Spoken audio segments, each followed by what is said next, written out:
ನಮಸ್ಕಾರ ಎಲ್ಲರಿಗೂ. ಈಗ ಜಸ್ಟ್ ಪಾರ್ಟಿ ಹೇಳ್ತಾ ಇದ್ದಾರೆ ಸರ್ 1200 ಫೀಟ್ ಡ್ರಿಲ್ ಮಾಡಿಬಿಟ್ಟಿದ್ದೀವಿ, ನೀರು ಕಡಿಮೆ ಐತೆ ಅಂತ. ಸ್ಟಾರ್ಟ್ ಮಾಡಲು ಮುಂಚೆನೇ ನನಗೆ ಹೇಳಿದರೆ ಒಬ್ಬಿರಿ 1 ಅವರು ನಮಗೆ 1 ನಿಮಿಷ ವಿಡಿಯೋ ಕಳಿಸಿದರೆ ನಾನು ಯೂಟ್ಯೂಬ್ಲಿ ಹಾಕ್ತಾಯಿದ್ದೆ.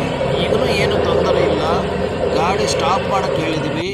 ಸ್ಟಾಪ್ ಮಾಡಿಬಿಟ್ಟು ಒಂದು ಹಾಲು ಪ್ಯಾಕೆಟು 20 ರೂಪಾಯಿ ಚಾಕ್ಲೇಟು ತಗೊಂಡು ಬರೋಕ್ಕೆ ಹೇಳಿದ್ದೀವಿ. ಬೋರ್ ಒಳಗಡೆ ಬಿಡಕ್ಕೆ ಹೇಳಿದ್ದೀವಿ. ರಾಡ್ ರಿಮೂವ್ ಮಾಡಿಬಿಟ್ಟು ಸೆಂಟರ್ನಲ್ಲಿ ಬಿಡಬೇಕು. ನಾವು ಯಾವುದೋ ದೇವರಿಗೆ ಪ್ರಾರ್ಥನೆ ಮಾಡಿಕೊಂಡು ನಡೆಯುತ್ತೆ. ಬಟ್ ನಾನು ಪ್ರಾರ್ಥನೆ ಮಾಡಿಕೊಡೋದು ಓಂ ಬ್ರಹ್ಮದೇವ ಪೋಚು, ಓಂ ಬ್ರಹ್ಮದೇವ ಪೋಚು, ಓಂ ಬ್ರಹ್ಮದೇವ ಪೋಚು ಅಂತ ಹೇಳಿಬಿಟ್ಟು ಹಾಲು ಪ್ಯಾಕೆಟ್ ಹಾಕಿಬಿಟ್ಟು 3 ರಾಡು ಏನೋ ಒಂದು ಡಿಫ್ರೆನ್ಸ್ ಕಾಣಿಸ್ತದೆ. ನೀರು ಬರುತ್ತೆ. ನೀವು ನೋಡಿ ಈಗ ಏನು ಆಶ್ಚರ್ಯ.